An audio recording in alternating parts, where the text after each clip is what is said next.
cambiar un poco los viernes aquí en Nos Cogió la Noche. Soy Nacho López y para mí es un placer acompañarlos a todos ustedes a esta hora, aquí en la primera mesa de opinión de Antioquia. Hoy tengo compañía de los José Gil, don José Luis, María Andrea, don Duber. Y una vez también tenemos a nuestro invitado Juan Fernando Salazar. Qué bueno que nos estén acompañando. Y se nos vino ya el primer fin de semana de febrero, este mes, cuando vuelve a caer bisiesto. En 3 años. ¿En 3 años? Sí. ¿El bisiesto fue el año pasado? Sí, el año pasado tuve 29, 29. Ah, bueno, entonces este es de 29. 28. 28. Ah, 28. Febrero Ah, bueno, 28. entonces mes corto. Y la Semana Santa ya no es en marzo, sino que queda corrida para abril. Es un No poco le más puedo extensa. creer. Sí. Todo eso me toca esperar. ¿Cómo le parece, Nacho? Uy, Y después de febrero, Semana marzo, Santa. abril, 2 meses. Y después de Semana Santa, acaba Para de el año, contar, se acabó el año, sí. porque ya estamos en elecciones. Sí. Ay, María, y este año sí que se va a mover la cosa política. Tremendo. Entre otras, tremendo revolcón en la ciudad de Bogotá, con todo este asunto del metro. Dice, el presidente Petro quiere que sea, como dicen, soterrado, en otras partes dirían subterráneo, en una parte importante de su tramo. De hecho, creo que va para China. Yo no sé si el presidente de China se va a sentar o el mandatario de China se va, venga, hablemos del metro, negociemos, hacemos. No, esto es una empresa privada de China, no es del gobierno Sí. la que tiene este contrato, pero van para China, al presidente. Creo que este presidente va a pasear bastante. Va, Este presidente en eso se está pareciendo a Andrés Pastrana Nacho. sí, Viaja mucho, afuera. viaja mucho. Tiene pero algunos aspectos de durísimo. varios presidentes. Va para China. Pero tal vez la noticia con la que resalta fueron los comentarios del ministro. Y el ministro salió a decir, hombre, o nos aceptan esto o nada, entonces no les damos más plática para el resto de las obras. Y empezaron ahí los rifirrafes. Amenazar. Sí, amenazar. Maluco el asunto. ¿Será que esto se le va a enredar a Bogotá? Yo ahorita le decía a José Gil antes de iniciar el programa, le decía, José, gracias, hombre, doña María Andrea, por el café. No, y el Un buen lapicero café también va ahí, colombiano. Nacho, Ay, el Esta tarde, lapicero en también. esta noche, en la tarde El siempre café. fue en un café. Claro. En la Oh, tarde. a esa hora que uno sabe. Un buen café a esta hora. Y le decía yo a José ahora, antes de iniciar el programa, ojalá que no pase esto, pero ¿será que de pronto sucede lo mismo que con el metro de Medellín, que arrancaron y un momento de crisis y hubo que frenar? ¿Se acuerdan? Sí. Muchos años. Se frenó. Nacho, usted me lo mencionó, ser. yo no creo. ¿Y sabe por qué no creo? Porque está demostrado en otras obras, en otras partes del mundo, que el gobierno chino está hipotecando al mundo. Y el gobierno chino, si el caso es hipotecar a Colombia o a Bogotá, hace el metro y lo hace rápido. Sí, pero el enredo que están teniendo con esta nueva propuesta de Petro, le decían, es que no hay plata. Entonces la alcaldesa de Bogotá dijo, no le voy a poner un peso, ya está diseñado así, lo vamos a hacer así, y no hay más plata. Yo no tengo plata, el presidente, yo se la pongo. Y todo el mundo, uy, entonces que la tarjeta de crédito de Petro está pues como muy fuerte. Entonces hoy salieron, pero bueno, ¿quién va a pagar esto? ¿Petro o el gobierno? Y el gobierno no tiene plata, entonces Petro lo que dicen ahora es, no, es que tranquilos, hacemos otro COMPES. ¿Sí? Entonces, ahí viene el enredo, mejor dicho, y el gobierno va a poner el 70% del metro de Bogotá, 70%. La nación lo va a poner. 30% Si toca la poner más capital. platica, metamos más platica. Vamos a ver qué pasa. Es que ¿Sabe, Nacho? Ahí, y qué pena, José, me meto. A mí ahí en realidad lo que me preocupa es, y se lo preguntábamos a Sebastián López y se lo mencionaba ahorita, me preocupa es en vísperas de elecciones, ¿qué va a pasar con aquellas ciudades donde lleguen alcaldes y gobernadores que no sean de la corriente del presidente? Porque el presidente está mostrando un corte autoritario, que se hace lo que él quiere y como a él le gusta. Y si llegan a otras ciudades, partes gobernantes que no son de su corriente, de su ideología, toca entonces frenar. los van a amenazar con que el gobierno nacional no les cofinancia el 70% Entonces también yo de digo, los no, yo soy proyectos. muy fregado porque Medellín me está pidiendo mucha plata, claro, en este momento Claro. estamos de la misma línea. Y tenemos el metro de la 80, vamos a ver cómo nos sale todo este asunto. Bueno, amanecerá y veremos, pero definitivamente va a ser así. Y entre otras, muy simpático porque el alcalde de la ciudad de Medellín, cosa que me parece, pues no sé, ya en este momento sería un gasto muy inoficioso, diría yo, volver subterráneo el metro de Medellín en la estación de... San Antonio, Parque de Río y Prado. Me parece que es un momento de pescar Temporáneo. en río revuelto. Oye, ¿usted Y se listo. imagina lo que es tumbar esos toda esa infraestructura. Aunque yo lo que entendí, no, pero fíjense, aunque yo lo que usar. entendí fue lo siguiente. Hay que refundar a y Medellín es- con eso. Y es, deje las 3 estaciones que está, pero vayamos haciendo unos estudios para eventualmente soterrar esas 3. O sea, no me las tumbe. Sin embargo, Sí, esta obvio, mañana no, es que no escuchaba, puede ser, sí. esta mañana escuchaba Nacho al exgerente de la empresa Metro de Bogotá y él hacía un apunte que me pareció muy importante y es que cuando se van a modificar tramos de estas vías férreas no es como modificar el tramo de una carretera, porque estos tramos de las vías férreas se tienen que tirar, en palabras coloquiales, pues de un solo tirón. No pueden interrumpir una parte de la vía porque obviamente ya vienen unos estudios técnicos que puedan afectar las próximas estaciones. Entonces, en este caso yo diría que si es pescar en río revuelto, estamos muy tarde para decir eso, pero le voy a meter ahí la cucharada con algo más, y es que en el Consejo de Gobierno de Daniel Quintero el lunes pasado, él mencionaba que ya estaban en estudios de prefactibilidad para una 4ª línea de metro, pero que esa sí iba a ser subterránea, pero estudios de prefactibilidad, que obviamente dónde? pues no le La tocará. S, la que había anunciado en algún momento. La del Sí, Poblado. pero obviamente no le tocará pues a S es la él, del sino Poblado. De que pronto la del empezaron a Poblado. hacerlo. Es así, subterránea al 100%. Sí, pero ¿sabe, Nacho? Eso que plantea el alcalde es un poco ilógico, porque imagínense, industriales estamos a nivel.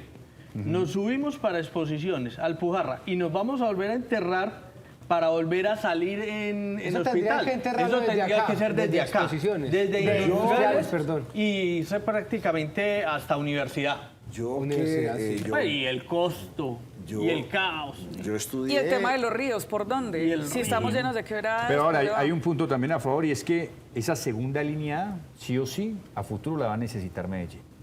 Segunda línea A. Sí, o sea, una línea que Pero- vaya no, para pero- también pero- a través de pero la eso va a ciudad. ser el Se tren diseñó de- para eso el tren del río. El tren del río. Que Eso va a tiene ser el esa tren del ¿Y qué río. finalidad. tanto va a descongestionar eso? la Señores, ciudad? yo tuve la oportunidad y la ventaja de vivir en Madrid, España, estudiar allá cuando era adolescente. Los trenes subterráneos son una maravilla. Para que yo ahí no le voy a pelear eso a Petro, me gusta. Los metros subterráneos en Nueva York, París, Madrid son ricos. Y lo que pasa es que son más costosos que hacer lo que estamos haciendo.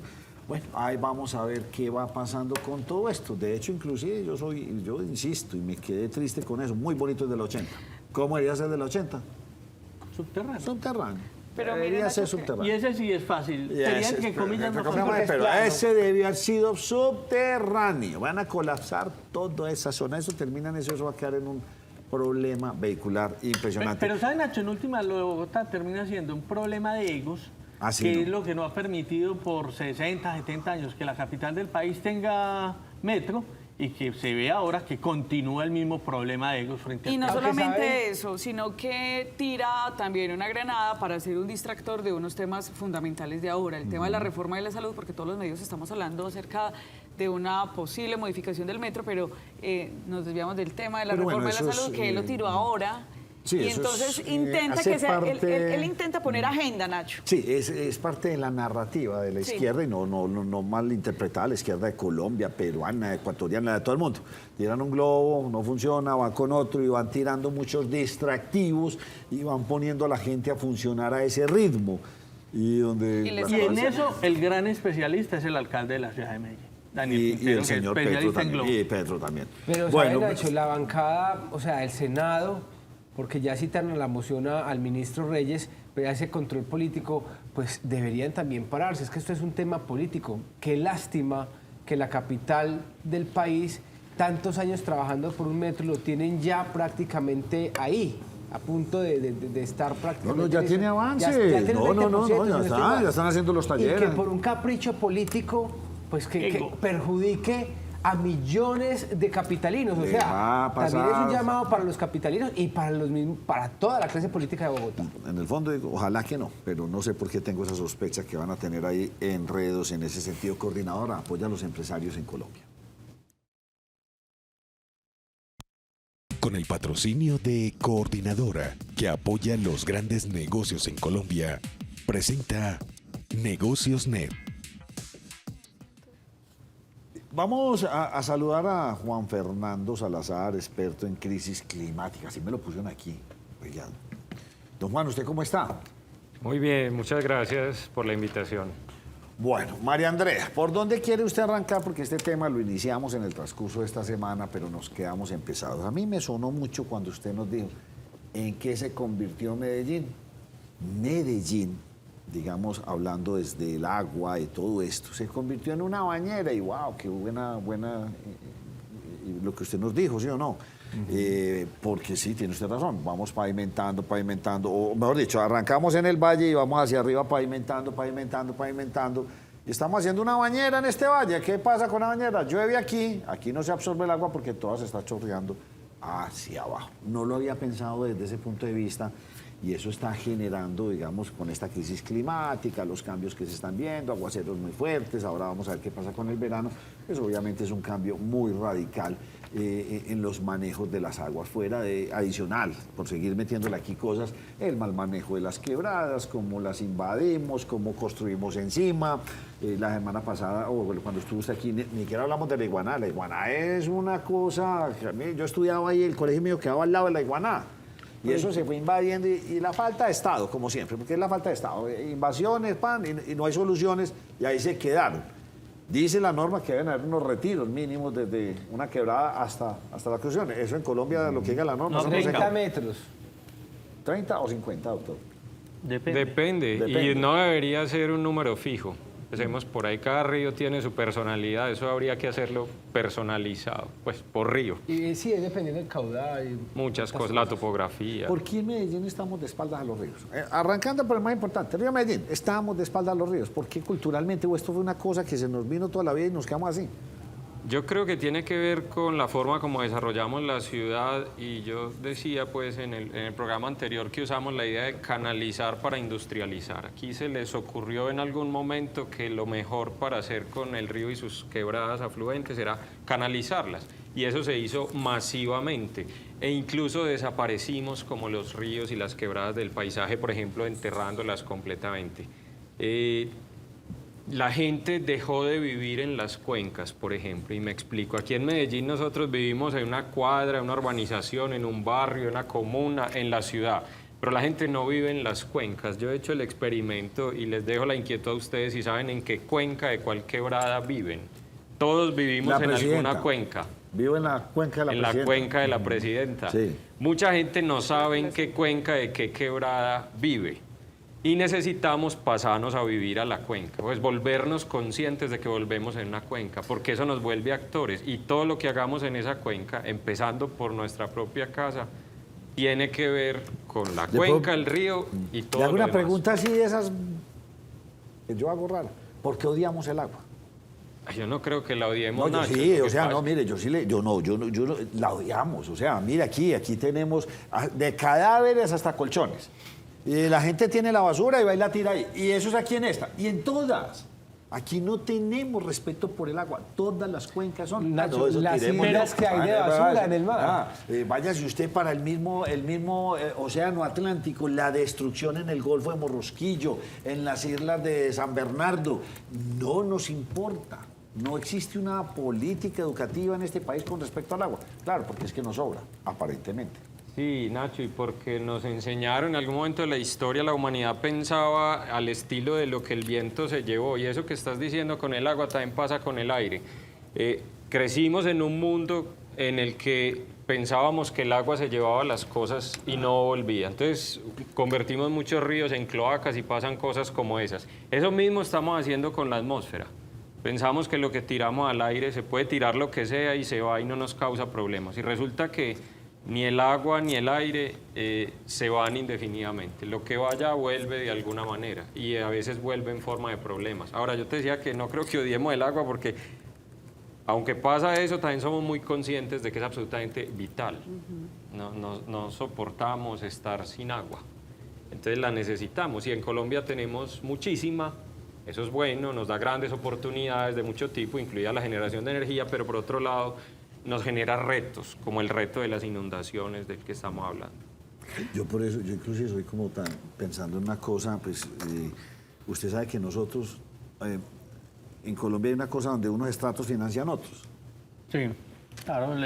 Yo no estoy de acuerdo con el financiamiento del agua. Yo pienso que haría la misma pregunta para todos. Es que, ¿cómo así que uno sí tiene el derecho a votarla y el otro no?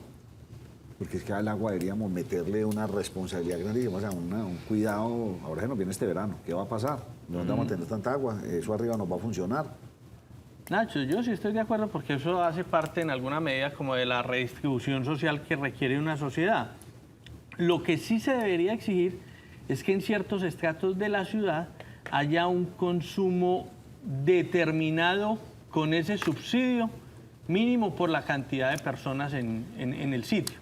O sea, sí se puede votar, sí, porque vale muy poco en algunos sitios, pero deberían tener un consumo. No es que no pagan, y el subsidio no funciona para nada. ¿Qué pasó entre enero y octubre del año pasado? Pasaron cosas como la siguiente. En Colombia cayó más agua, lluvia, que la que ha caído desde 1980 más o menos hasta el año pasado. Ah, no le puedo creer. Acumulada. Toda la lluvia que cayó... No. Comparando con los otros años. O sea, si comparas enero con año. octubre, Ok. año con año, ya, pensé que era... O sea, el enero, en los gracias por la aclaración. últimos 43 años fue el año más lluvioso. Exacto. Y eso es un síntoma que estamos viendo en distintos lugares con distintas mediciones. Es decir, en la lluvia promedio a la que estaban acostumbrados los habitantes del Valle de Aburrá en los 80, en los 90... está dejando de ser lo que fue. Esa lluvia promedio está volviendo más grande y eso es un síntoma de cambio climático y un detonante de las inundaciones. Medellín, no sé, voy a preguntar por Medellín, ¿tenemos estudios desde hace cuántos años? Pues tenemos muchos estudios. Yo no te debería decir cuál fue el primer estudio, porque hubo que hacer un estudio del canal del Río ¿hace Meta. cuánto estamos recolectando información? ¿Desde 1930 llovió tanto, en 1950 llovió tanto, o es una recolección de información más reciente? Bueno, no, lo que pasa es que la ciencia en ese sentido ha avanzado mucho. Tenemos estaciones que llevan mucho tiempo. Yo creo que de las más antiguas de acá, en ese sentido, tenemos la de Olaya Herrera, que tiene más de 50 años, yo creo, o algo así.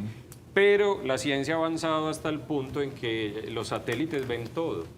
Entonces, la información que te estaba diciendo ahorita, por ejemplo, está en parte basada en información satelital. Desde los años 60, desde que vamos a tener muchos satélites, tenemos información de muchas cosas. Y también la ciencia ya logra reconstruir cosas del pasado. Sí. Entonces, tenemos muchísima información para decir con mucha confianza que están pasando cosas como que las lluvias se están intensificando. Profesor, usted al principio nos mencionaba que por la industrialización empezamos a canalizar los ríos y las quebradas. No era lo ideal, o sea, no era lo ideal tener canalizados ríos y quebradas. Era mejor que de pronto esos ríos y quebradas siguieran su cauce natural. Eso no genera más desastres de pronto. ¿O será, José, que era que queríamos emular a París, a muchos países europeos que efectivamente el Sena está canalizado desde hace los años que usted quiera, ¿no? No sé si el de Londres, o sea, hay una cantidad... ¿Será que queríamos emular eso o era...? O el tema de la sedimentación. ¿O qué era? Que no se fuera desviando el Posiblemente, río. pero como decía mi abuela Fanny, es que hay que cambiar con el cambio. Una de las consecuencias del cambio climático es que lo que funcionaba bien en el pasado puede dejar de funcionar. Entonces, cuando diseñaron el canal del río, que de hecho ha funcionado bien, es un canal que durante muchas décadas ha llegado contener al río. Cuando hicieron ese diseño, no tenían la información de cambio climático que tenemos hoy. El cambio climático no había llegado a los niveles peligrosos a los que estamos. El cambio climático es un proceso acumulativo. Como si el médico te dice, tenés el colesterol muy alto acá y te cuidas. Si no te cuidas, va a seguir subiendo y el proceso va empeorando. Eso nos ha pasado con el cambio climático. Entonces, lo que funcionó antes, los canales en alguna medida han funcionado, están dejando de funcionar. Y eso es una consecuencia del cambio climático y un costo que nos va a tocar asumir. Porque cuando dicen, entonces, ¿quién paga? Hay que hacer la cuenta también de lo que estamos perdiendo. Resulta que lo que deja de funcionar va a haber que arreglarlo. Entonces, en este momento yo creo que esas canalizaciones que pueden haber funcionado bien en un momento del pasado, están dejando de funcionar bien, hay que hacer algo. Profe, yo pues diría que no es solamente el tema del cambio climático. Yo me atrevería también a decir que la urbanización de la ciudad tiene mucho que ver porque hay muchas vías nuevas, nuevas urbanizaciones, nuevas viviendas y esos pisos duros hacen que se vayan construyendo unas canaletas donde las aguas lluvias pues se van direccionando y eso a algún lado tiene que llegar. ¿No sería una posibilidad de pronto diseñar un desagüe de todas esas aguas lluvias, que no todo vaya a parar al río Medellín para bajarle esa presión y, no sé, una tubería interna que tenga en lados paralelos el río, bueno, y no tener que intervenir precisamente lo que hoy existe del río para bajarle la presión. Es un apunte muy bueno, Duber. El cambio climático es una de las causas de nuestros problemas de inundaciones. Pues no es la única y por lo tanto no podemos diluir como la responsabilidad en que es el cambio climático global. La otra parte de la historia es el territorio, todo lo que hacemos en el territorio y esencialmente la urbanización, las canalizaciones, las laderas, todo lo que hemos hecho tiene que ver con las inundaciones porque se produce el efecto, digamos, bañera que explicaba Nacho al principio. Entonces, mucho de lo que podemos hacer a nivel del Valle de Aburrá, con nuestras posibilidades, con las decisiones de los gobernantes del Valle de Aburrá, pasa por lo que se haga en el territorio. Y hay muchos proyectos, por ponerles una lista de cosas grandes que están ahí. El Cinturón Verde, las futuras etapas de Parques del Río, el mismo Tren del Río del que hablaban ahora,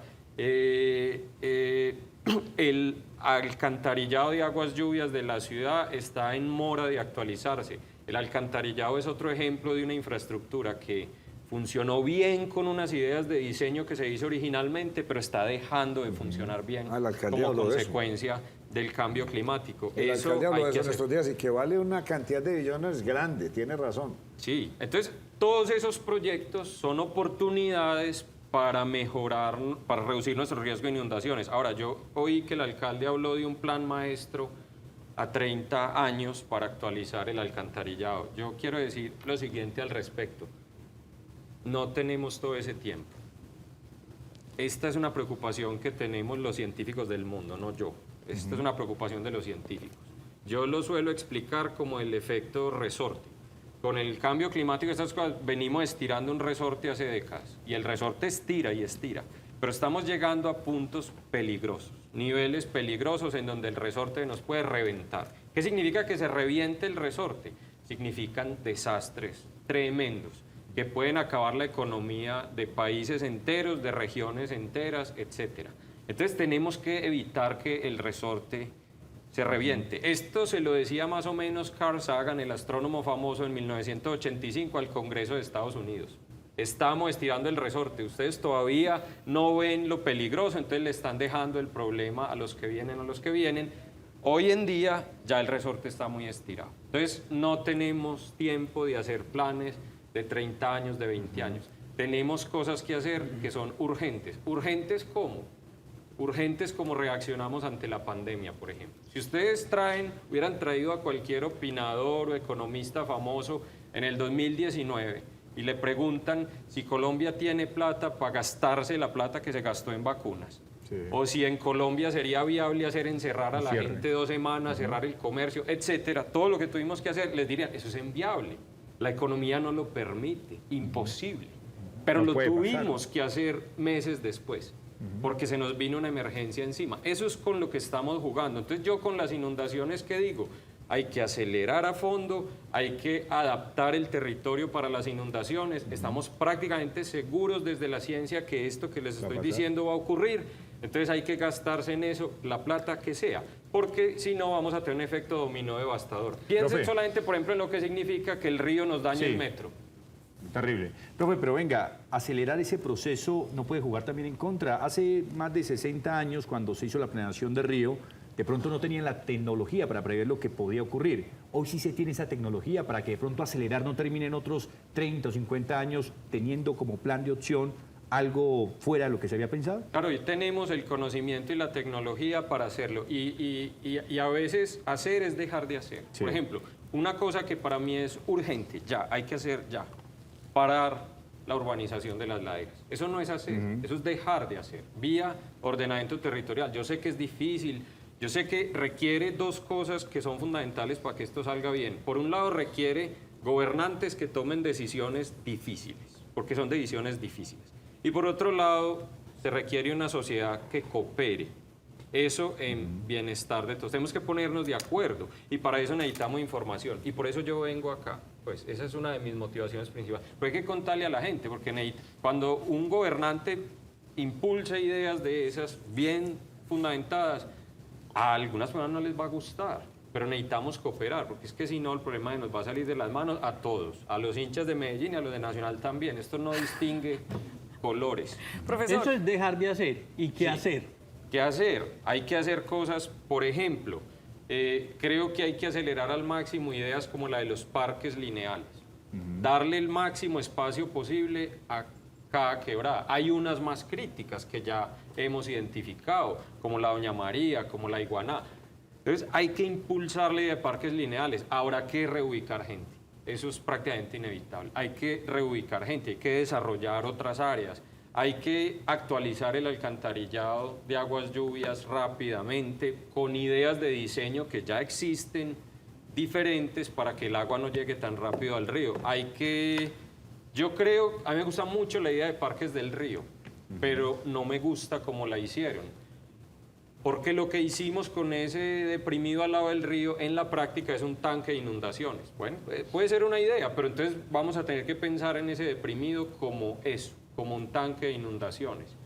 Y generar las alertas para que no nos vaya a volver a pasar lo que nos pasó hace poquito, que unas personas se ahogaron en un deprimido, ¿cierto? Yo creo que hay que hacer parques del río al máximo, eso se puede combinar con el desarrollo del tren del río, que es otro proyecto de ciudad importante. Y una idea simple de ese diseño es que yo, más que ampliar el canal del río, lo que pensaría es en, hay que sacar carros de la ciudad, por razones de movilidad y muchas cosas, entonces generar espacios al lado del río que funcionen cuando el río no esté crecido, como espacios públicos, espacios aprovechables de mil maneras, y cuando el río se crezca como espacios Para el río. inundables. Cosas así. Entonces, hay O sea, muchas como cosas. quitarle carriles a la regional y a la autopista. A esta ciudad le sobran carros y carriles. Ahora vamos a ver la campaña, eso no lo van a ir los candidatos porque no lo eligen, pero hay que hacer el tren del río y sacar los carros, hay que darle espacio al río, hay que darle espacio al agua, hay que hacer cosas de... Entonces, en general estoy hablando como de un reordenamiento del Valle de Aburrá alrededor del agua. ¿Cuál es la alternativa a eso? La alternativa es no hacerlo, la alternativa es seguir arrinconando el río y el agua, como ustedes saben, va a buscar por dónde salir y va a hacer los daños. Profesor Juan Fernando, desde el grupo de investigación al que usted pertenece y también lidera, ¿se conocen de pronto que haya uno de estos proyectos que se esté desarrollando desde el área metropolitana o desde la gobernación de Antioquia, donde realmente incluyen algunas de estas sugerencias? Porque me llama mucho la atención que usted habla de reordenamiento del Valle de Aburrá, pero pocas veces cuando se presentan estos proyectos desde un gobierno se incluye esta mirada de medio ambiente, que es lo que tenemos acá frente a nuestras narices y pasa de largo. Sí, hay planes, pero hay que mejorarlos. Voy a poner un ejemplo, el plan Quebradas que lideró el área metropolitana en 2016. Creo que priorizó 19 cuencas de todo el Valle de Aburrá, no solo de Medellín, todos los 10 municipios del Valle de Aburrá. Apuntaba a una cosa que a mi juicio es muy importante, que era involucrar a la gente con su quebrada, como les decía ahora, porque la gente tiene que ayudar a cuidar su cuenca, etcétera, etcétera. Pero el plan se ha interrumpido. Se parece a las historias que ustedes contaban ahora del metro, porque es que el vaivén de la política a veces nos pone los proyectos a oscilar también. Y esto tiene que ser un proyecto de ciudad más que un proyecto de gobierno. Tenemos que hacerlo. Entonces, por ejemplo, el plan Quebradas y los proyectos que mencioné ahorita. Sí. Creo que eso debería incluirse en la agenda de la ciudad necesaria. Profesor, cuando se habla de números es cuando, digamos, se puede captar la atención de la urgencia que está ocurriendo. Y usted ya habíamos tenido una conversación acerca de eso y creo que nos ayudaría a ilustrar muchísimo, por ejemplo, el aumento del caudal del río Medellín. Sí. ¿Cómo se mide eso? Porque cuando hay grandes lluvias, pues vemos los videos que son aterradores y pensamos que ya se va a desbordar. Ese número de quebradas estimadas, decía el alcalde de Medellín, que al parecer habían más quebradas, pero que se desconocía su número. ¿Qué se sabe de esto? El número de quebradas afluentes del río Medellín es algo así como más de 4.000. Hay más de 4.000, pero las que llegan al río directamente son más o menos 50 quebradas. Estoy hablando del Valle de Aburrá. 50 quebradas que la gente muchas ni las ve, pues. ¿Cómo se crece el río? El canal del río tiene más o menos 4 metros de profundidad, digo, desde el fondo hasta el nivel ya de la vía, de desbordamiento. Son más o menos 4 metros. ¿Y cómo es la personalidad del río que tenemos? Cuando no hay mucha lluvia, ese nivel puede rondar los 50 centímetros. No lo tapo a uno, es inofensivo, entre comillas, pero cuando se crece ya se nos ha pasado de los 4 metros y se ha desbordado. O sea, ese es el margen con el que estamos jugando y va a seguir subiendo. La Universidad Nacional hizo un estudio, recorrieron básicamente los 100 kilómetros del río Medellín y en 100 kilómetros identificaron 84 puntos críticos. Si uno en 100 kilómetros tiene 84 puntos ¿De críticos, dónde a dónde fueron esos 100 kilómetros, que es más o menos el por recorrido del río Medellín de Caldas a A Barbosa. Barbosa, sí. 84. Eso, 100 Todo el área kilómetros, uno metropolitana. tiene 84 puntos Casi críticos, uno lo que por tiene kilómetro. crítico es Todo el área todo el metropolitana. canal. Todo el canal. Vos tenés una vena de 1 metro con 84 rotos, tenés la vena rota toda. Entonces, el río está en una situación crítica que tiende a empeorar. Esa Cuando es la mala decimos- noticia, cuando lo bueno decimos- es que pueden haber muchas cosas. Cuando decimos puntos críticos, ¿es qué? ¿Qué pasa en ese punto? Esos son puntos críticos relacionados con problemas, por ejemplo, de socavación. Sí. Como los que hemos visto que pueden Por el metro. comprometer al metro. Ahora, y esto es solo el río. Y aquí hay otra idea importante, el río no es la cuenca. Entonces las soluciones no son solamente en el canal del río. Sino arriba. Al río, el río tiene una Quebrada. cuenca aferente, es decir, tiene un territorio, que es todo el Valle de Aburrá, que es la bañera, que recoge el agua y la lleva al río. Esa es la cuenca, el río es solo el hilo de agua. Sí. Entonces hay que tratar el río con sus puntos críticos y hay que tratar el territorio también, reordenándolo. Y déjenme decir lo siguiente, porque es que tengo muy mala memoria y eso a mí me da susto. Acabamos de pasar 3 años de la invierno. niña.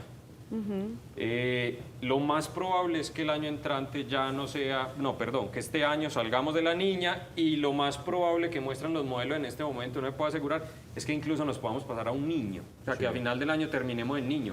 A lo mejor en diciembre, enero, dentro de un año, vamos a estar hablando de falta de agua. Y a lo mejor se nos olvida el problema de las inundaciones y a lo mejor alguien ve este programa y dice, pues está hablando allá barbaridades porque mire que ya lo que falta es agua. Pero en cualquier Y momento. no se nos puede olvidar porque lo que sí les puedo asegurar es que la niña Todo lo que va a volver. Todo lo que Y va a volver Más fuerte. más fuerte posiblemente.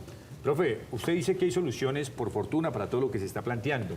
Pero desafortunadamente en el país nosotros aprendemos cuando pasan las tragedias. Para que esto quede grabado y la memoria no se nos olvide, ¿qué podría pasar en la ciudad de Medellín si no ponemos mano en esta problemática? No, los desastres climáticos pueden dar al traste con la economía de la ciudad. Sí. Eso ya ha pasado, esto no es hipotético. No, pero más que la economía me refiero al término de vidas, al término no. de infraestructura. No, o sea, devastador. Ve, el año pasado se inundó el 30% de Pakistán. Sí. Eso es como la 1/4 parte de Colombia. ¿Qué significa eso? Miles de muertos, daños económicos hasta difíciles de calcular, es devastador. Las inundaciones son un tipo de desastre climático que puede ser muy devastador.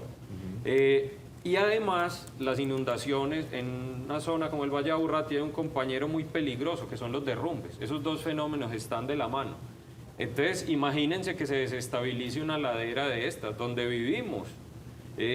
Acaba de haber un derrumbe inmenso en el sur del país que tiene incomunicado a Nariño. Un derrumbe de esas mismas características en estas montañas del Valle de Aburrá es en una cualquier tragedia. sector, en cualquier- Castilla, en Manrique, en el Poblado, en Poblado. Belén, en Es cualquier, un desastre cualquier montaña de se puede. Tragedia. Entonces, Magnitud inmensa. todo lo que se haga para reducir el riesgo de inundaciones contribuye también a reducir el riesgo de derrumbes, porque esas cosas están de la mano. De la mano. ¿Ustedes han estudiado qué laderas son más o corren más riesgo que otras? O sea, ¿con cuáles hay que tener mayor atención y cuidado? No, yo creo que hay que dejar de urbanizarlas todas. Yo no soy geotecnista, pero lo que sí sé es que los Andes tropicales donde vivimos son un terreno entretenido en términos geotécnicos. Entonces es mejor no arriesgarnos. Y además por otra cosa, miren, el clima y la forma del terreno están como en una balanza, Si uno cambia uno, cambia el otro. Y ya sabemos que está cambiando el clima. Entonces el otro va a responder. Entonces con el cambio climático también crece el riesgo de inundaciones, porque si uno desbalancea a un lado, el terreno busca estabilidad y la forma de buscar estabilidad es con derrumbes. ¿Y entonces hacia dónde podemos proyectar esta ciudad? hacia afuera del Valle de Aburrá. Es que tiene que De San tener Nicolás. límites. No, ¿hacia dónde no? Esa es una de las buenas noticias que yo Nicolás, le digo a la San gente. Nicolás, allá se colapsa todo. San Nicolás no va a tener capacidad de agua, de servicios públicos. O sea, eso, allá, si usted le mete mucha presión al Valle de San Nicolás, vaya donde sacar el recurso hídrico para toda esa cantidad de gente. No le da. Nacho, Será le que hacia estás- el norte, hacia Bello, Copacabana, Girardota, pero sin subirnos tanto en las laderas. Listo, sigue usted con el mismo problema. ¿Hacia dónde puede proyectar? Esto no es la sabana Hacia de Bogotá. occidente menos. ¿sí? Ya, esto no Hacia es la el sabana de suroeste. Bogotá. Es verdad, Nacho, pero le estás apuntando a una cosa que es muy importante. Que también nos acostumbramos a pensar que es que tenemos que vivir en Medellín. Colombia es un país de 1 millón de kilómetros cuadrados mal contados y de 50 millones de habitantes. Eso es mucho espacio. Colombia es un país muy grande, mucho menos denso poblacionalmente que todos los países europeos. Y aquí como que se nos metió la idea de que no cabemos en un país tan grande. Yo Pero, creo profe, que hay que movernos. Esto que les estoy hablando del Valle de Aburrá es un problema nacional. Entonces necesitamos, así como necesitamos reordenar el Valle de Aburrá, necesitamos reordenar el país. Hay municipios enteros, Nacho, que yo creo que hay que mover. No los del Valle de Aburrá. Hay municipios enteros que están al lado de los ríos Cauca y Magdalena, No, total. de que a acuerdo. mi juicio tienen Riesgo. Sí, sí, los no, días no, no, no, contados. los tienen Entonces, contados, sí. hay que moverse. Entonces, tiene que tener un límite. La ciudad no puede crecer ilimitadamente. Pero esto es Estado. Esto Sí, es falta de Estado, presencia del realmente haciendo cumplir. Arroz. Usted habló mucho y no me habló de una cosa muy importante, pero usted tenía una pregunta antes de yo preguntarle de lo que no habló. Sí, Nacho, porque ahí me preocupa, porque el profe dice, bueno, no solamente que crezcan las ciudades, si las personas se van a las zonas rurales, es peor porque vemos cómo se están acabando los bosques, vemos cómo están acabando las fuentes hídricas. Si la concentración de la población en una ciudad hace daño a las zonas rurales, imagínese toda la población regada en todo el territorio, lo que va a pasar, vamos a acabar absolutamente con todo, porque el Estado no tiene control de nada. Y usted ahorita hablaba algo muy cierto y es esa conciencia como ciudadanos, pero es que desafortunadamente esa conciencia no existe. Y no en Colombia, en el ser humano en sí, porque vemos las tragedias a nivel mundial en los temas ambientales.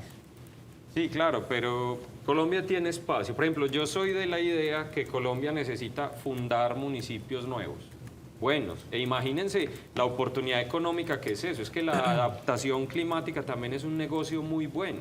Imagínense que busquemos lugares del territorio colombiano bien analizados para que la gente pueda vivir ahí con seguridad y hagamos inversiones estatales de esas grandes para crear ahí municipios que sean realmente atractivos para vivir. O sea, reubicar ordenados, Sí, total. municipios Estoy de acuerdo con enteros. usted. Es que es una vergüenza que una ciudad como Montería esté siendo mal diseñada. Es una vergüenza en este país. Una ciudad completamente plana, que no tiene ningún problema para ser bien diseñada, y la están haciendo mal. Eso da pena, ¿no? Es una ciudad plana. Que No, tiene aprender de los no es errores. Manizales ni Pereira. Hombre, allá es donde usted podría hacer ciudades que no tendrían ese impacto, podría hacer una cantidad de cosas, pero aquí, pues es que mire, no cogemos el Peñol y lo pasamos a otra parte, y lo que hicimos fue un pueblo mal hecho. ¿Qué pasó con Gramalote? También lo mismo, tenemos la oportunidad de sacar un pueblo y hacerlo bien hecho, y lo terminamos haciendo peor de lo que estaba. Es una vergüenza lo que pasa en ese sentido aquí. Usted no me habló de una cosa y me quedé como triste, aquí lo anoté.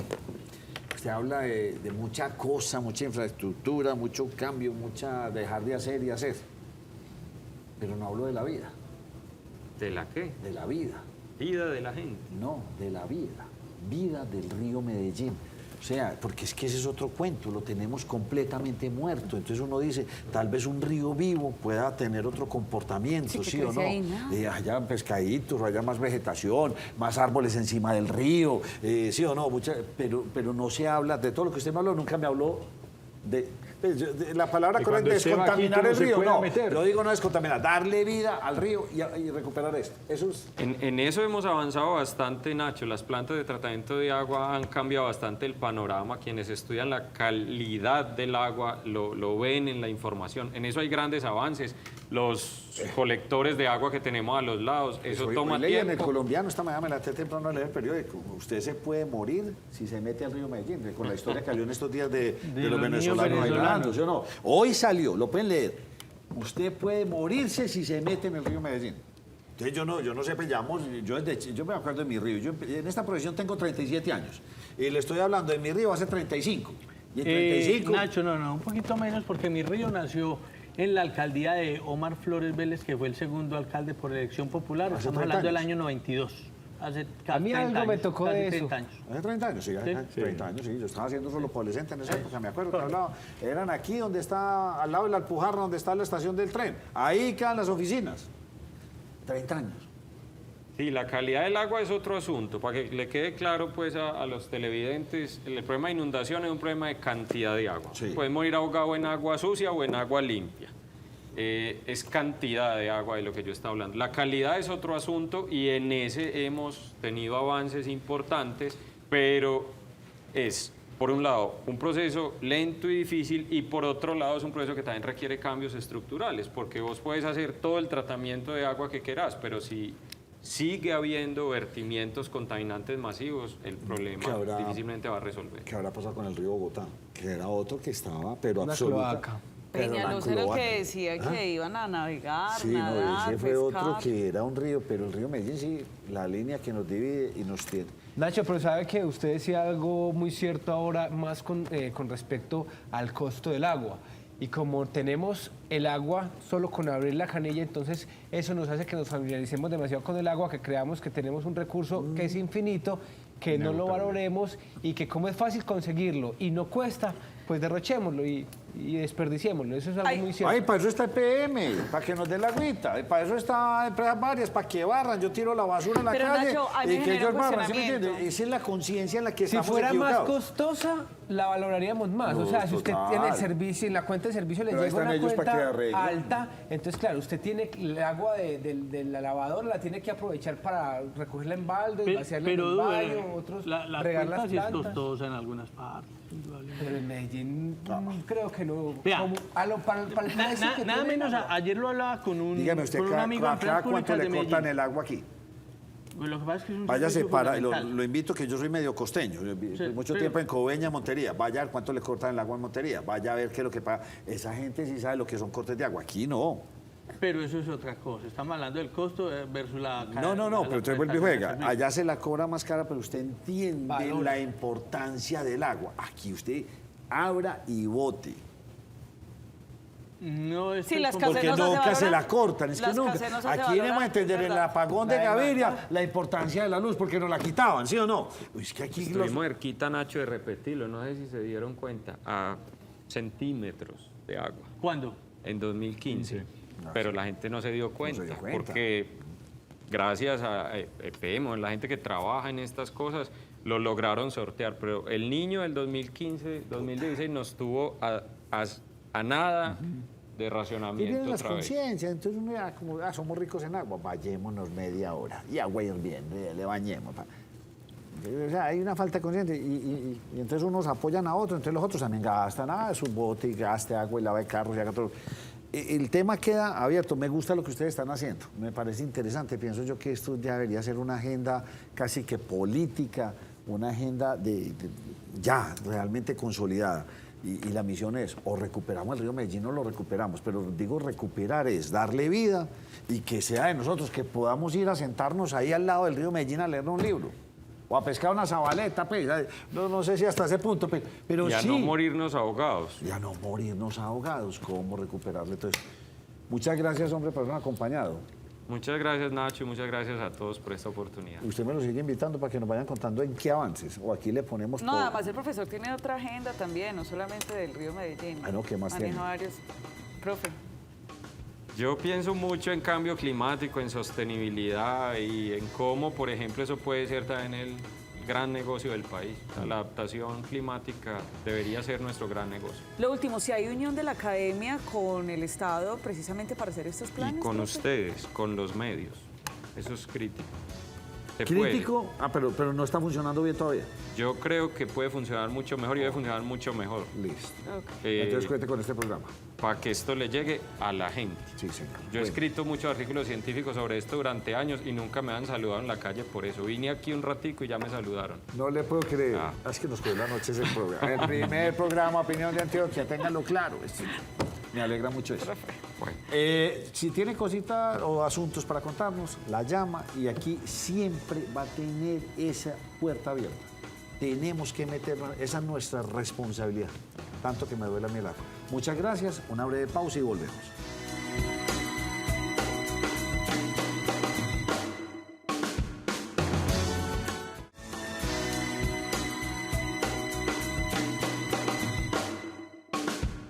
Bueno, continuamos en la primera mesa de opinión de Antioquia.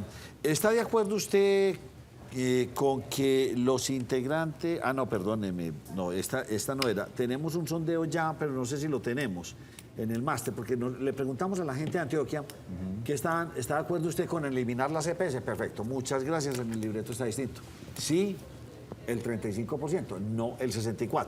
Este es un sondeo regional. Un sondeo regional. Sigue teniendo la misma tendencia que el sondeo que se hizo muy similar, nacional, muy similar a al nivel nacional. resultado. Tenemos una invitada que ya habíamos hablado con ella aquí en el programa, se encuentra fuera del país, la doctora Claudia Marcela Vélez, médica especialista en salud pública, y le doy una muy cordial bienvenida. Doctora, ¿cómo está usted? Muy bien, Nacho, muchas gracias por la invitación. Óigame, ¿usted no se cansa de estudiar? ¿Sigue estudiando o ya le paró un poquito al estudio? No, yo elegí la profesión perfecta para mí, que implica estudiar todo el tiempo. Qué bien, me alegra mucho. Yo recuerdo gratamente cuando hablamos con usted y le hicimos una pregunta. Y usted se acuerda de la respuesta, le preguntamos, ¿usted cómo calificaría el sistema de salud de Colombia? Y recuerdo que le dio un 6.5. Sí, señor, Nunca se me va a me olvidar acuerdo. esa respuesta suya. Y yo dije, hombre, interesante para ser un país tercermundista, lleno de corrupción, tanto centralismo, pues no estábamos tan mal. ¿Todavía lo califica usted igual o cómo está viendo usted en qué hemos avanzado y en qué no hemos avanzado en el sistema de salud en Colombia? Sí, 6.5, nota de profesor ahí como para que pase raspando. Muy bien. Eso es lo que yo pienso del sistema. Además, yo tengo una cosa clara sobre eso y créame que yo le estudio bastante al sistema de salud colombiano y a otros. Yo creo que lo hace tener una nota probatoria es el talento humano en salud. Yo creo que eso es lo que más le pone a la calidad y a los buenos resultados en salud que tenemos en el país, que tenemos un talento humano bastante bien entrenado, muy comprometido. Y yo creo que sacando al talento humano de la ecuación del sistema de salud, creo que nosotros tendríamos un desastre. Doctora, ¿qué se puede mejorar en el sistema de salud colombiano y qué no se puede tocar del actual sistema de salud colombiano? Hay muchas cosas que se pueden mejorar de un sistema como el nuestro, donde todavía faltan cosas de regulación, donde hay una cosa que yo siento que es muy importante y es a un sistema donde se le saca ganancia con la enfermedad de las personas. Creo que ahí hay un elemento importante que se puede de transformaciones para que el sistema mejore. De lo como intocable, yo creo que todo se puede tocar y muestra de eso han sido reformas anteriores en el sistema de salud colombiano y en los otros sistemas de salud del mundo. Pero creo que hay fortalezas importantes como una que me preguntan con bastante frecuencia, que qué fue lo que le puso la Ley 100 nuevo al sistema de salud y lo hizo mejorar, y yo creo que una de ellas es darle seriedad a la forma en que contratamos en las instituciones prestadoras de servicios de salud, en la forma en que se planea el talento humano en salud, los recursos, lo que se necesita. Creo que antes era un poco mucho más informal la planeación del gasto y de la administración de los servicios de salud antes de la reforma. ¿Quién debe ser el ordenador del gasto para un sistema de salud como el colombiano? El ordenador, esa también me la preguntan. Pregunta de mis estudiantes de la universidad. Hay evidencia, y esa sí es incontrovertible, pues evidencia suficiente y de buena calidad, que muestra que en países o en jurisdicciones donde hay mucha corrupción, el sector público es tan corrupto como el sector privado. O mejor, que el sector privado es tan igual de corrupto o más corrupto que el sector público. Es como una idea, una percepción de los ciudadanos, la idea de que el sector privado es más limpio y más transparente. Realmente lo que sucede es que la corrupción en el sector público es pública cuando se conoce, mientras que la corrupción en el sector privado normalmente se queda privada. Entonces existe como esa idea mediática de que hay más en el sector público, pero no es verdad, los estudios han demostrado que no. Y los estudios también han demostrado que en el caso de los sistemas de salud, son mejor administrados y los recursos son mejor ejecutados y están menos expuestos a corrupción cuando tienen menos pasos, cuando están más concentrados, y entre la recolección de los recursos y la ejecución de esos recursos hay menos intermediarios, hay menos pasos, porque entre más pasos hay más sitios donde hay que vigilar los recursos, pero con ellos un poco más concentrados es más fácil hacerle seguimiento. ¿Está de acuerdo usted con centralizar esa ordenación del gasto?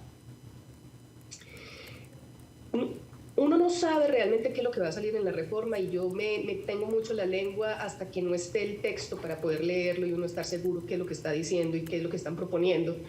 Pero hay cosas que funcionan mejor cuando están centrales, y hay cosas que funcionan mejor cuando están desconcentradas o descentralizadas. Entonces todo depende de qué figura estamos hablando en un caso particular.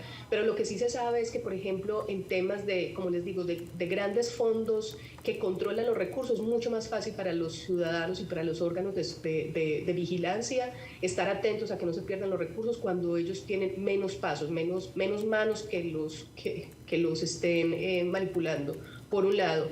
Y por el otro, que por ejemplo para el tema de compras internacionales de medicamentos, para decisiones grandes sobre talento humano en salud, sobre contrataciones, siempre es mejor tener una cosa concentrada que descentralizada. En su concepto, doctora, nos hemos equivocado en la medicina predictiva, preventiva y curativa. ¿Colombia ha estado bien en ese sentido o nos hace falta mucho por lograr hacer más medicina preventiva? El término de preventivo, predictivo, curativo son cosas distintas. Sí, claro. A veces también siento que pero no ni siquiera porque es culpa de los ciudadanos, tampoco de los medios. Creo que fue un enredo que entró a la discusión a propósito de la propuesta del presidente Gustavo Petro sobre los sistemas de salud, sobre el sistema preventivo, predictivo. Pues son dos cosas distintas. El país hace más o menos ahí algún esfuerzo en lo preventivo. Hay que hacerlo más. Hay muchos sistemas de salud en el mundo que hacen mucho más esfuerzo en mantener a la gente sana, tratar de evitar que la gente se enferme, porque ahí es donde es muy costoso para un sistema de salud el enfermo. Hacer inversión para que las personas se mantengan sanas es mucho más barato que tratar al que ya está enfermo. Ahora, en países como el nuestro, donde ya tenemos una carga de enfermedad muy grande, pues hacer inversiones para mantener a la gente sana implica que hay que adicionar muchos recursos al sistema de salud, porque es invertir para mantener a la gente sana, que todavía no está enferma, pero también para tratar a los que ya están enfermos. Es como doble carga para el sistema.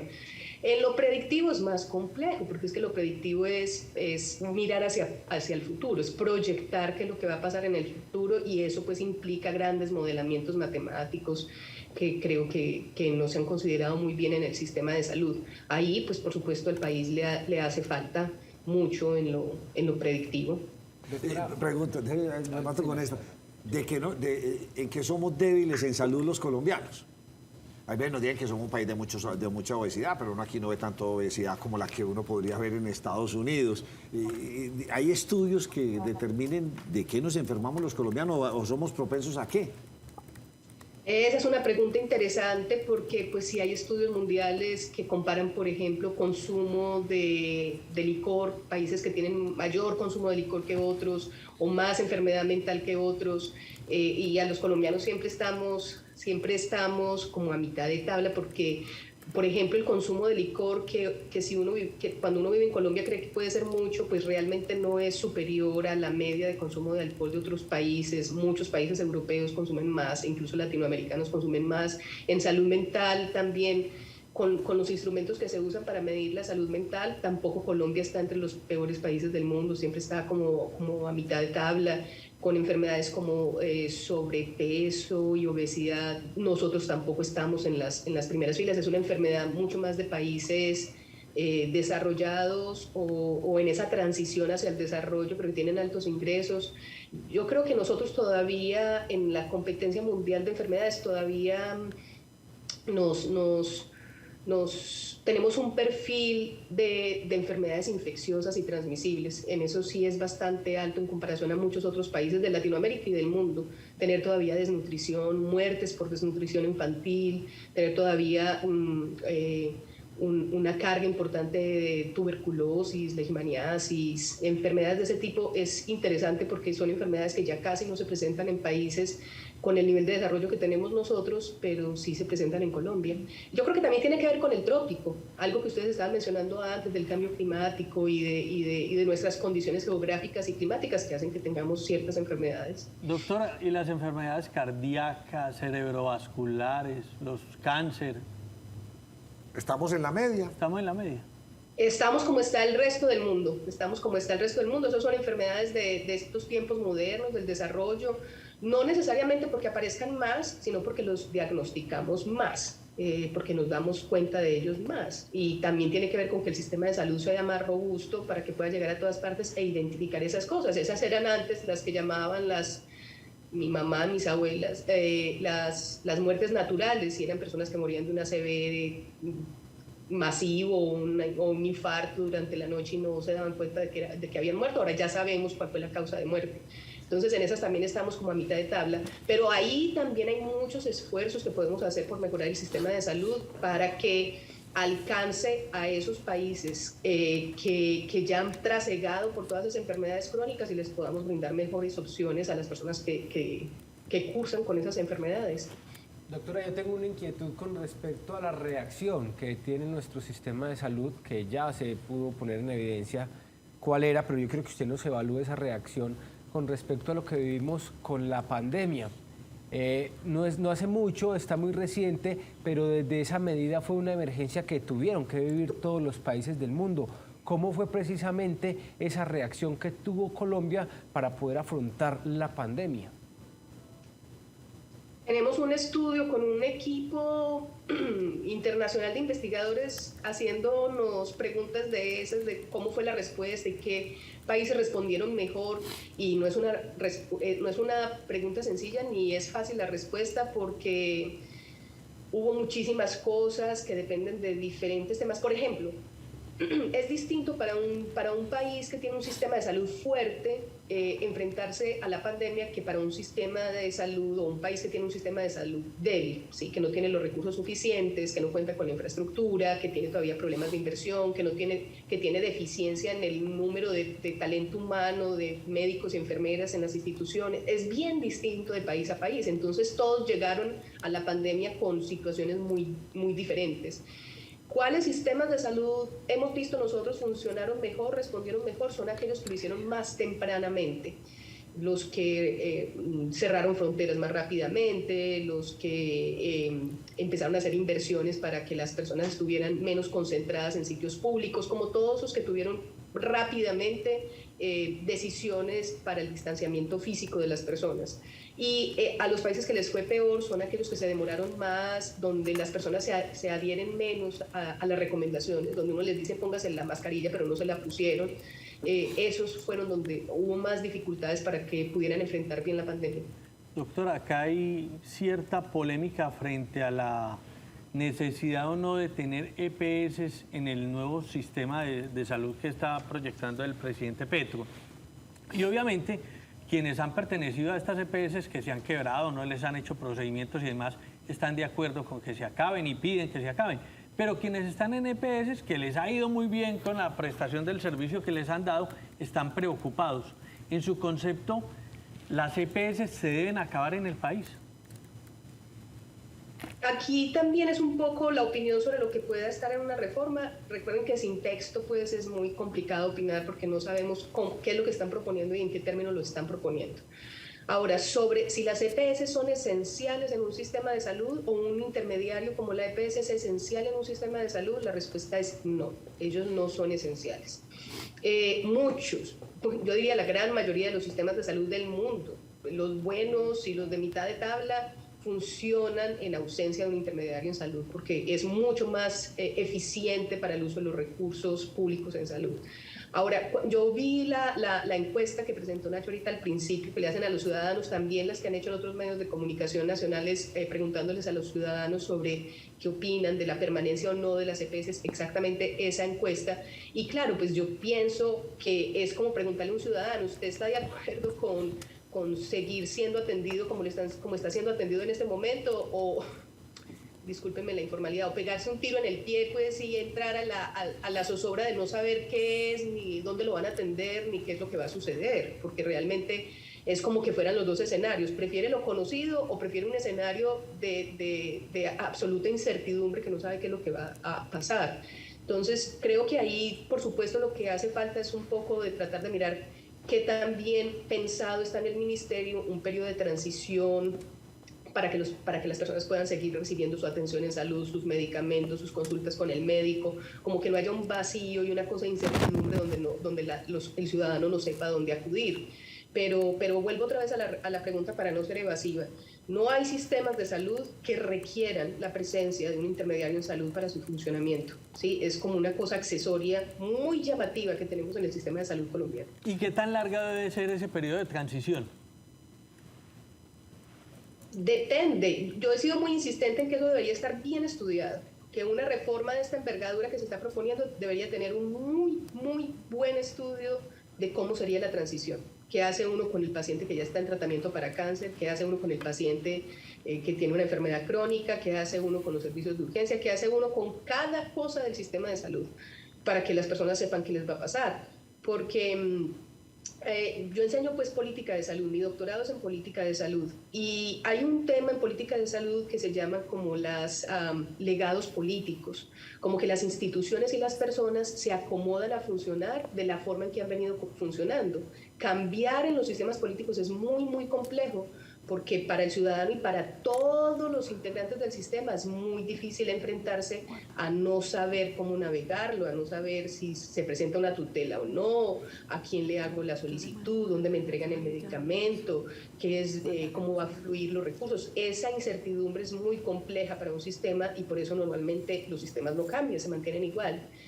Pero yo creo que aquí es importante planear toda esa transición, y la transición puede tomarle todo el tiempo al ministerio, pues 3 años, 4 años para tenerlo todo fluyendo. Recuerden que cuando implementaron la Ley 100 también fue así, el periodo de transición fue un periodo largo, casi que llevábamos 10 años de Ley 100 y todavía nos estaban diciendo que no, pues que era que estábamos en un periodo de transición entre sistemas. Doctora, no, yo le iba a cambiar de tema, pero siga usted con el Doctora, la reforma de la salud que se plantea, ¿se debe parecer en algo a lo que teníamos antes de la Ley 100 o nada? Qué pregunta. Yo creo que el mundo va progresando, el país ha ido progresando, tenemos más conocimiento de cosas que funcionan y cosas que no funcionan, pues yo soy una defensora de la evidencia científica, de cosas que ya están probadas, que ya otros países se equivocaron o no se equivocaron y ya saben si están bien o no están bien, si están bien para países de nuestro nivel de desarrollo económico, si están bien para países con nuestro nivel cultural, con nuestra composición de ciudadanos que viven en áreas rurales, que son de bajo nivel educativo. Todo eso ya hay evidencia. No hay que ensayar mucho a estas alturas de la vida. Hay muchas cosas que no tenemos que entrar a ensayar si nos va bien o nos va mal. Entonces yo creo que un nuevo modelo debe apoyarse en las fortalezas que tiene actualmente el sistema de salud. Yo creo que es un error uno pensar que llega con un nuevo modelo y borra todo lo anterior y hace uno nuevo de cero. Eso es un error, porque uno siempre construye sobre lo que ya está construido para poder aprovechar las ventajas, el conocimiento que se tiene adquirido.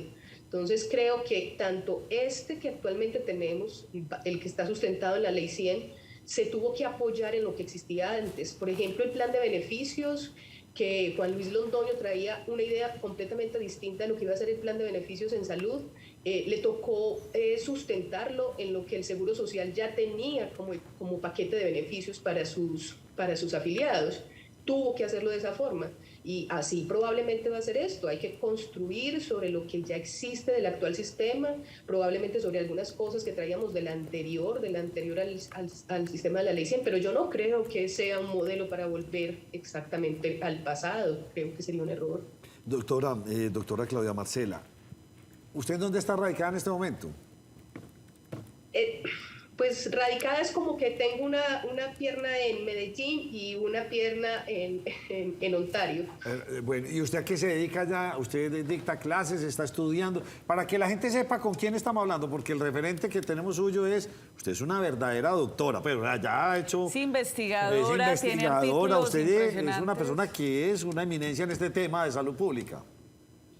Yo en este momento tengo como una posición que es bien interesante y es una conexión entre la Universidad de Antioquia y la Universidad McMaster University y Latinoamérica. La Universidad McMaster tiene una organización que se llama el Health Forum, que es para ayudar a los tomadores de decisiones políticas a informar esas decisiones con evidencia científica. Y ellos tienen el interés de que este tipo de iniciativas se implementen en diferentes países latinoamericanos, incluyendo Colombia. Entonces yo tengo como esa conexión entre mi institución, que es la Universidad de Antioquia, y McMaster University. Y en este momento, para McMaster, hacemos los estudios que pide el Ministerio de Salud de Canadá, de diferentes provincias, a veces incluso para países distintos, para Reino Unido o Estados Unidos, sobre evidencia que necesitan para tomar decisiones en políticas de salud fundamentalmente, pero también en otras áreas. Por ejemplo, con el tema que tenían de cambio climático, hay bastantes solicitudes de qué tiene que hacer el país para adaptar los sistemas de salud al cambio climático, qué puede hacer el sistema de salud para contaminar menos. Ese tipo de cosas es como a las que me dedico. Van entendiendo ustedes por qué esa relación academia, sector público, Fundamental. sector No se puede privado es romper. fundamental. No se Es que puede romper. no se puede romper la academia. Miren, la doctora en lo que está. Doctora, le tengo una pregunta antes de que usted me diga la suya. No, Nacho, no era una bueno. pregunta, sino que ella mencionaba la Universidad McMaster y me parece importante también destacar que ella recibió un reconocimiento de esta universidad por su tesis sobresaliente en políticas de salud, que eso aún más pues le da un piso adicional más pues para hablar lo que A la nos está invitada. diciendo Ay, hoy. doctora Vélez, felicitaciones, qué bueno. Doctora, le hago una pregunta, porque es un privilegio de tan poquitos ser especialistas. Y yo sé que usted me la entendió. Ya, es que perdóneme, aquí tenemos un poco más de 100.000 personas En la salud. En la salud. Y vaya a ver usted el porcentaje de otorrinos, cardiólogos, neurólogos, y ahí para adelante lo que usted quiera. Porque en Colombia es un privilegio tampoco. Vaya, haga una especialización en la Universidad de Antioquia y le digo, se presenta una cantidad, pero son muy pocos. Es porque es una relación de un médico especialista transfiriéndole a un estudiante, es porque es pues sí, es una relación uno a uno. Yo con yo. Esa tiene varias respuestas. La más importante, claro, es la limitación que hay de escenarios de práctica, porque la enseñanza de la medicina, de las especialidades, es muy como era la medicina antigua, como que es un profesor, así como tú describías, un profesor con un estudiante en contacto con el paciente, para poder enseñar todas las habilidades, las destrezas, la comunicación, es todavía muy a ese nivel de personalización. Entonces requiere que haya un número suficiente de especialistas que puedan acompañar de esa manera al estudiante y de escenarios de práctica donde se pueda hacer ese tipo de enseñanza. Pero yo te digo que en todo el mundo es así, es pequeño el número de médicos y enfermeras y odontólogos y profesionales de la salud que se especializan y se superespecializan. Y es más, sistemas de salud que están más apoyados como en la promoción y en la prevención, incluso en la atención primaria en salud, prefieren los generalistas, los médicos, las enfermeras, los odontólogos, todos los profesionales de la salud que tengan como una perspectiva más general, que puedan atender a niños, a adultos, a todos los que Entonces necesiten. aquí lo que definitivamente en Colombia hay que apuntarle fuertemente, como en otros países, será la telemedicina. Unos especialistas ubicados en Bogotá, Cali, Barranquilla, diagnosticando al paciente en apartado o en cualquier lugar del país, porque estos desplazamientos pues para una persona que no tiene recursos serían durísimos. O sea, habrá que apuntarle entonces a la tecnología fuertemente en la medicina en Colombia. Sí, yo creo que ese fue aprendizaje de la pandemia por COVID, que fue evidente que eso se puede, que para muchas situaciones no es un sustituto perfecto. La telemedicina no es el sustituto perfecto para muchas cosas, por ejemplo, para cosas que se hacen con las manos, que requiere el profesional de la salud hacerlas con las manos, pues no se pueden hacer por telemedicina. Pero para las personas que viven en áreas geográficamente dispersas, distantes, con dificultades económicas, por supuesto que la telemedicina democratiza, mejora la oportunidad, les da acceso a la atención en salud. Además, Nacho, porque es que hay especialistas que no quieren y no pueden irse a vivir, a trabajar a municipios que son muy distantes y que no tienen los recursos. O sea, un anestesiólogo no puede ir a poner una clínica o a trabajar no sé, en un municipio muy pequeño, muy distante, porque no hay la tecnología para él poder brindar la anestesia. Entonces, todo termina concentrándose en las grandes ciudades. Creo que le vamos a repetir esta llamada rápidamente, por una razón muy sencilla. Usted va a conocer ese documento de aquí a la semana entrante. Hoy tenemos al doctor Valdivieso, está en Bogotá, que voy a informarme qué tipo de documentación y qué información les van a entregar, pero esto lo vamos a saber de aquí a la semana entrante. A mí me encantaría Nacho, escuchar que el presidente anunció marcha el 14 de febrero para apoyar la reforma a la salud. Concentración de él y espera concentraciones en otras partes del país. Pero vamos a ver qué dicen nuestros especialistas, como la doctora Claudia Macela Vélez. Tengo una pregunta última, final. bueno, vámonos.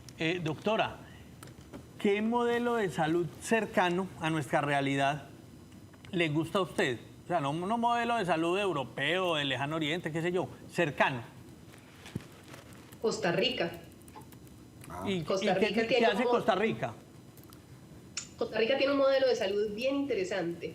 Costa Rica tiene un sector público fuerte, como con gran capacidad de regulación, con incentivos para la participación ciudadana, como para la vigilancia de todo ese sistema público, porque por supuesto nuestros países latinoamericanos requieren que se revise, fiscalice, supervise el uso de los recursos públicos, pero tienen una red grande de prestadores que están conectados en red, un uso muy eficiente de los recursos. Es un sistema de salud bien interesante. Yo pienso, pues, en mi humilde opinión, que puede ser el sistema de salud en su estructura administrativa, puede ser el mejor sistema de salud que hay en Latinoamérica. Además, es uno de los que tiene la mejor expectativa de vida en toda América. O sea, compite con Canadá, por ejemplo, en expectativa de vida.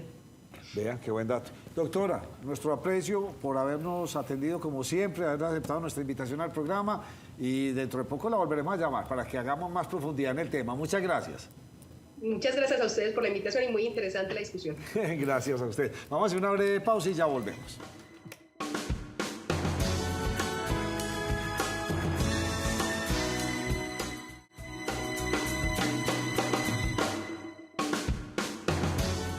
Nos cogió la noche, la primera mesa de opinión de Antioquia, porque en Antioquia tenemos de qué hablar. Y personas así como la doctora que acabamos de entrevistar. Es una maravilla, también como don Juan Fernando Salazar, experto en crisis climáticas. Aquí en nuestra ciudad tenemos personajes estudiados, preparados, con un altísimo conocimiento. Y en las regiones hay veces se apagan porque en Bogotá son los que, es que son los que están en Bogotá y en las universidades de Bogotá y nada más los de Bogotá. No, señores, en las regiones, en Barranquilla, en Cali, Medellín, Pereira, Manizales, Cúcuta, tantas, tenemos personas estudiadas con gran conocimiento, y esas personas las tenemos que escuchar porque tienen esa otra versión y esa otra opinión desde la región.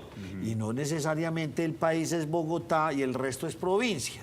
Y todo lo que se haga en Bogotá es la misma solución para el resto del país. Nacho, no, y el tema tan importante, por ejemplo, tener la Universidad de Antioquia, que es toda una institución académica y que lleva a la vanguardia en investigación en estos temas de medicina, bien importante. Párele, como diría por aquí nuestra gerente comercial, párele bolas. La doctora Claudia Macela es una eminencia en este tema.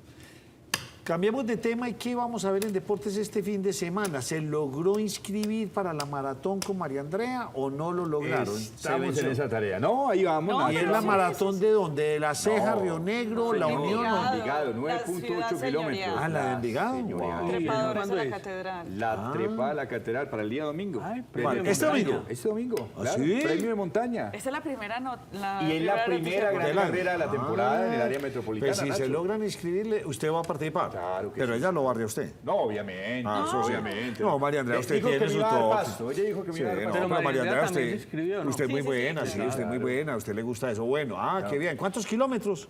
Son 9.8. Y en subida. ascenso. Ay, ay, ay. Que son como pobres. 16 caminando. planitos. Sí. ¿Qué más tenemos este fin de semana? Nacho, mira, arranquemos con el fútbol porque tenemos que hablar del suramericano, que tenemos hoy partido trascendental. Colombia se juega la vida justamente ante Paraguay, el equipo con el que debutó en el suramericano en Cali. Recordemos que la segunda fase se está haciendo en Bogotá y si Colombia no gana se empieza a dañar el caminado para clasificar al Mundial de Indonesia. A primera hora, Uruguay se enfrenta a Ecuador, a segunda Brasil se enfrenta a Venezuela y a tercera hora tendremos el encuentro con los nuestros frente al combinado de la selección de Paraguay. Fútbol colombiano, Atlético Nacional para el día de mañana visita en el Estadio Jaraguay de Montería para ver si empieza un poco a encaminarse el equipo de Paulo Autori a asumir puntos, a meterse más de lleno en la tabla de arriba. Duro el partido. Difícil, No, por el clima. 5:30 Debe estar horario, Montería más Nacho, caliente. tremendo. Y los veteranos van a jugar, así que de pronto les puede costar un poquito. El Deportivo Independiente de Medellín tendrá su primer partido en condición de local. Se va a enfrentar al Independiente de Santa Fe de Hugo Rodallega. Envigado juega en Santa Marta frente a la Unión. Y el día lunes se enfrenta a las Águilas de Río Negro al conjunto de Tolima. Hay béisbol, Nacho. En Venezuela se está llevando a cabo la Serie del Caribe. Los Vaqueros de Montería ganaron 7-1 al equipo de los Indios de Puerto Rico y se enfrentan justamente al combinado de Panamá. Recordemos que por primera vez en la historia el equipo de Caimanes, de nuestra tierra de Barranquilla, se ganó la Serie del Caribe el año inmediatamente anterior y los Vaqueros están defendiendo el título del Club de Béisbol de la ciudad de Barranquilla. Y para rematar, Nacho, pues tenemos que decir que comienza justamente este fin de semana el Qualif, que define la clasificación de Colombia a la Copa Davis. Se enfrenta a Gran Bretaña y va a ser justamente en la capital de la República. La baja sensible, la de Daniel Galán. Y estamos a 2 mesecitos del primer partido de eliminatoria del próximo Mundial. Nacho, ese es el gran dilema, que aguanta hacer justamente una encuesta porque los directivos se preguntan dónde debemos jugar las próximas eliminatorias. Barranquilla. Sí, está Barranquilla. Claro, Sí, Barranquilla. ya entendí por qué estaban hablando de ese tema. Sí, señor. Barranquilla, que como ciudad tiene mucha infraestructura, pero no nos está yendo bien jugando allá, Nacho. Clasificamos a Italia 90, al 94, al 98, a Rusia y a Brasil, pero los últimos partidos que vimos junto a la eliminatoria de Qatar, logramos hacer 13 de 27 puntos, por lo que ya se postulan ciudades como Cali, como Bogotá y como Medellín. ¿Usted le está echando la culpa a la temperatura o qué? Sí, Duber, mire, Pero es que son sí, otras es épocas, son otras generaciones. La generación del 90 jugó brillantemente porque jugaban en el entorno local, el pie era allá. El ambiente en Barranquilla es otra cosa, pero el clima no favorece porque los Habrá que números están llevarlo ahí. entonces a Bogotá por altura. O a Medellín. Pues Nacho, futbolístico, recuerde lo que Nacho. dice Sí, José, sí, es sí, que total. todos los Aquí hay un futbolistas de la antecedente ya. selección Están por hoy fuera. por hoy juegan por ¿Y fuera. cuál es el Entonces clima llegan más a parecido a Barranquilla. ese? Cali también es calentito. Aunque yo no, ustedes saben que no sé mucho de deporte, Pero pero hágale, Nacho, Duber.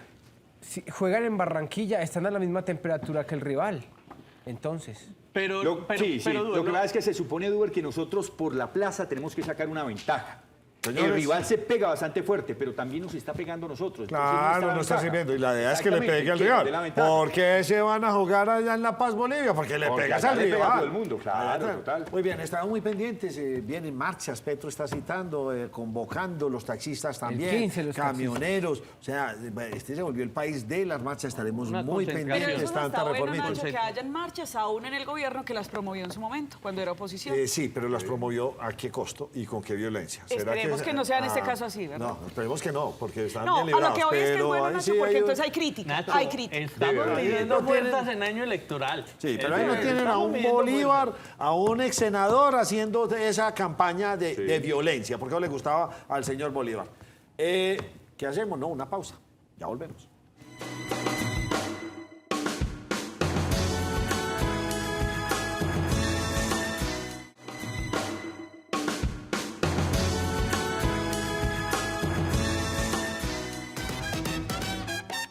Llegó la hora de hablar de descuentos, de lo que más nos gusta y qué mejor que hacerlo en esta sección que se llama Cazadores de Oferta. Me voy a ir por todo el centro comercial cazando ofertas. Si ustedes también lo quieren hacer es muy sencillo, ingresan a nuestra página mallorca.com.co, hacen link al costado derecho en la parte superior donde dice promociones y ahí aparecen todas las promociones, todos los descuentos y además todas las tiendas donde lo van a encontrar. Yo solamente voy a recorrer algunas de esas tiendas y contándole algunos de esos descuentos para que usted también se anime y venga aquí al centro comercial Mallorca donde siempre va a encontrar muy bonito y más barato.